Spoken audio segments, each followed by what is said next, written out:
Hello friends, this video on thermodynamics part 11 is brought to you by examfear.com. No more fear from exam. Please make sure that you have watched all the videos from part 1 to part 10 before going ahead with part 11. Some special thermodynamic processes.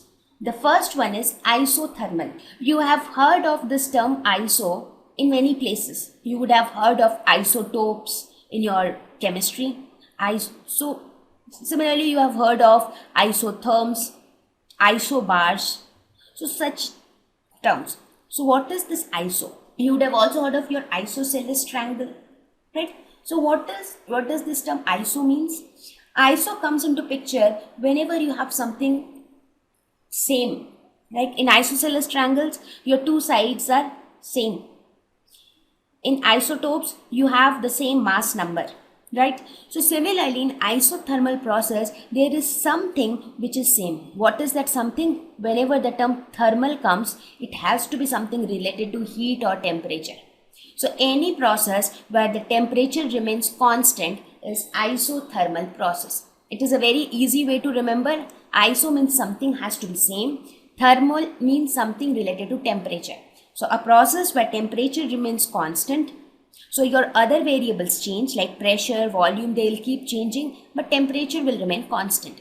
So that is isothermal process. Similarly, you have isobaric. Iso is again same, and baric. What does this term bar signify? Think of it. Bar is a unit of some quantity. What is that quantity? Absolutely, it is nothing but pressure. So isobaric signifies a process where your pressure is constant, so the other variables like temperature and volume will keep changing. Similarly, you have isochoric. Isochoric is a process where volume is constant. And the last one is adiabatic. Adiabatic, I talked about adiabatic walls, a wall which doesn't allow heat to flow through it. So adiabatic processes, no heat flow between system and surroundings, a process in which no heat flow takes place between the system and the surroundings. Now we will discuss some of these processes in detail. For example, we will discuss isothermal and adiabatic processes in more detail with isothermal process. So as I already told, isothermal process is the one in which the temperature remains constant throughout the process. So if we consider the case for ideal gas, throughout the entire lesson we will talk only about ideal gas. So let us suppose, if we consider ideal gas, what is the ideal gas equation? PV is equal to nRT, where N is the number of moles. Now if I say that temperature is constant, N is the number of moles which is anyways constant, R is universal gas constant, and now your temperature is also constant. So this entire quantity is now constant. So we can say that PV is equal to constant. That means pressure and volume, they vary, they are inversely proportional to each other. So if we want to graphically represent an an isothermal process, how do we do that? We plot between pressure and volume, and it is found that, let us say pressure we take along y-axis, volume along x-axis. So the graph is somewhat like this. Since it is inversely proportional, so it is a decreasing curve. When the pressure is more, as the pressure keeps increasing, the volume keeps decreasing, or as the volume keeps increasing, the pressure keeps decreasing. So, and this curve is known as isothermal curve, because this curve is the curve plotted between pressure and volume when temperature remains constant. Now we will talk about isothermal expansion of an ideal gas. So what is that isothermal expansion? It is nothing but under constant temperature, how does an ideal gas expand? I mean, basically in this what we will deduce is how much work is done during isothermal expansion of ideal gas. If the temperature is constant and the gas expands, then there is some amount of work which is done for this expansion. So we will calculate that work done during isothermal expansion of ideal gas. So let us start with work done during isothermal expansion of ideal gas. Let us suppose we have an ideal gas whose initial state is defined by, so let us find out the work done during isothermal expansion of ideal gas. Let us suppose the ideal gas initial state is given by pressure P1, volume V1. So P1 and V1 are the pressure and volumes which denote the initial state of the ideal gas. Similarly, the final state, let us suppose, is denoted by P2, V2. What does this mean? Isothermal expansion, that means at constant temperature T, the gas will expand from volume V1 to volume V2. Right? So this is what it means. So let us see how much work will be done how much work is done during isothermal expansion by the ideal gas. Now let us suppose that during the expansion, now all these expansion, they take place very slowly. They are all quasi-static processes. So let us suppose that at any intermediate state between these final and initial state, we are considering any intermediate stage.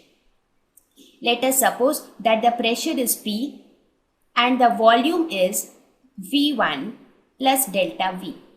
So let us suppose that at any intermediate point where the pressure is P, the volume is V1 plus delta V. That means the initial volume plus some increase in volume, that is delta V. So what will be the work done? We have seen that work done is nothing but pressure into change in volume, right? Or we can integrate this, or we can say that this is a small amount of work done, that is delta W is equal to P delta V. So we can find out the total work done by integrating this small amount of work done, that is integrating this. So this volume will be integrated from V1 to V2. I am sure that you are aware of this small integrations and differentiation, because see, it is not possible for me to explain you how we integrate and how we differentiate. I expect you to know all these things. For that, you can refer to the lessons on differentiation by exam fair classes on mathematics. So here we are integrating this small work. What is integration basically is, we are considering, let us suppose my system is in state 1. From state 1 it goes to state 2. From state 2 it goes to state 3. From state 3 to state 4, and this way it goes to state 5. Suppose from going from state 1 to state 2, if this is the work done, if dW is the work done in going from state 1 to state 2, then what is the work done in going from state 1 to state 5? It is nothing but integration of dW, because for each of them it will be dW. So we can integrate all this dW from 1 to 5. That is from the initial value to the final value. So that is what we did here. This was the small amount of work done for a small change in volume, that is delta V. So the total work done in expanding from V1 to V2 will be integration of P dV from V1 to V2. So this integration of dW will be nothing but W. This will be equal to P is a constant here. So we take it out. Integration dV from V1 to V2. Now we know that for an ideal gas, the ideal gas equation is PV is equal to RT if we consider 1 mole of a gas. So from here we can say P is equal to RT by V.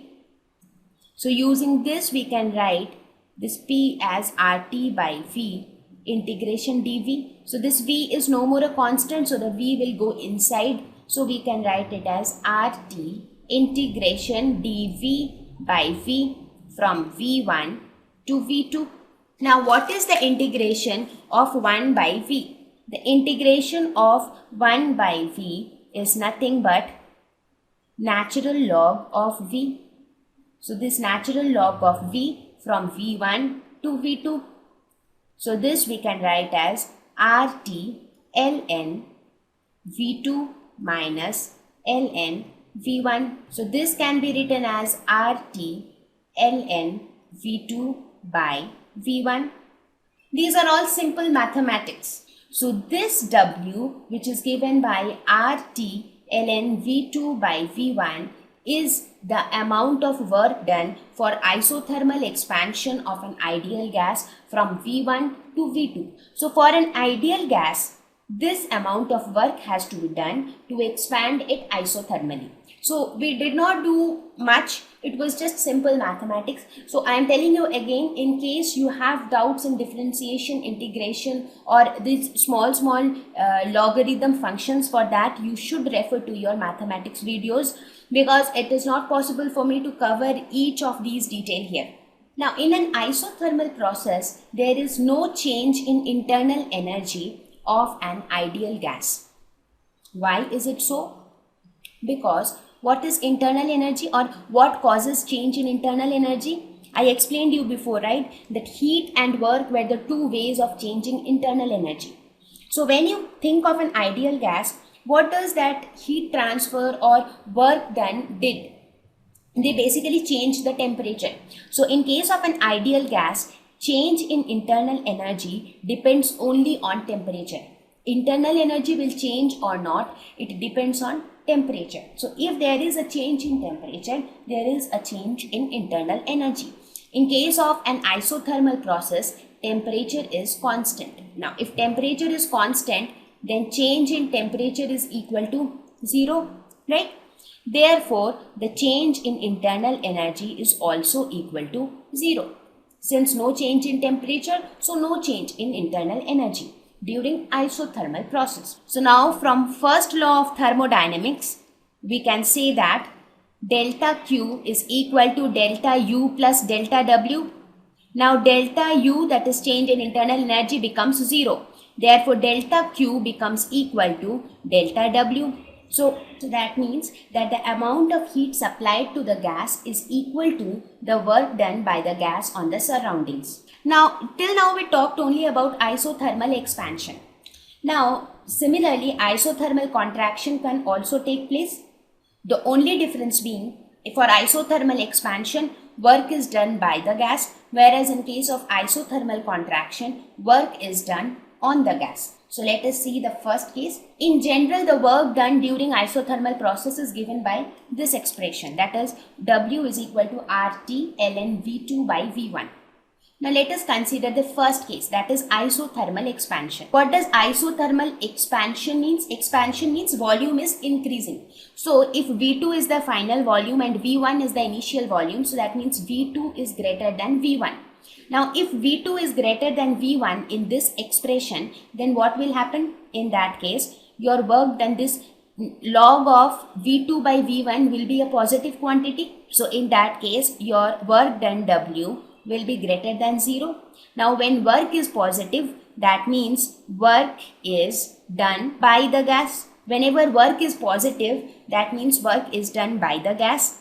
Now work is done by the gas means heat is absorbed by the gas. So this is the scenario for isothermal expansion. So during isothermal expansion, work is done by the gas. Now in the second scenario, that is isothermal compression, where the final volume is less than the initial volume. In that case, this V2 by V1, here V2 becomes lesser than V1, therefore log of V2 by V1 becomes a negative quantity. As a result, work done becomes negative, right? So work done becomes negative. As a result, work is done on the gas.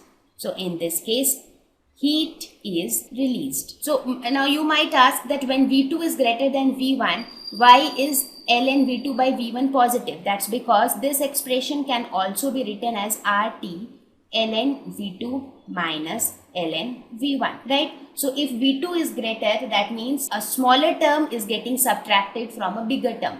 And if V2 is smaller, that means a bigger term is getting subtracted from a smaller. So that ways it becomes positive and negative depending on which is greater, V1 or V2. So that is all that I wanted to discuss about isothermal process. Thank you. Please visit examfear.com to watch free educational videos, try free online tests, get the best quality study materials, study from the best tutors and mentors, and much more. Thank you once again.